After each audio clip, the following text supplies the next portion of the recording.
Des hommes armés qui surgissent à cette station-service de Guadalajara. Ils menacent employés et automobilistes, puis incendient les pompes à essence. Selon certains médias mexicains, il s'agit des hommes du puissant cartel Jalisco Nouvelle Génération. Dans l'ouest du Mexique, ils sèment le chaos, se vengent après l'élimination de leur chef. Violents échanges de tirs avec les forces de sécurité. Ici, autour d'un supermarché.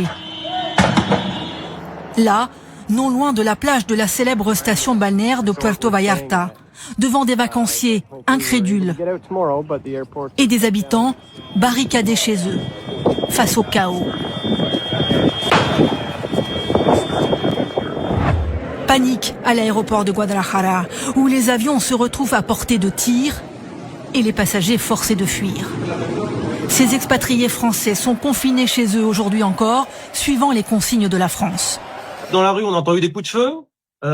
Ma femme, qui était sortie chez une amie juste à côté, est revenue vite fait, bien fait. Il y a eu aussi des commerces qui ont été incendiés, des voitures à peu près 500 ou 700 mètres. Les rues sont désertes et on voit juste des sirènes de police.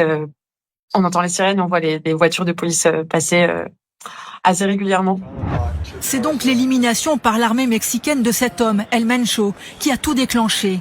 L'un des barons recherchés par le Mexique et les États-Unis, qui offrait jusqu'à 15 millions de dollars pour sa capture. Son cartel, ce serait entre 15 et 20 000 hommes, une armée parallèle. On le voit sur ces images d'archives.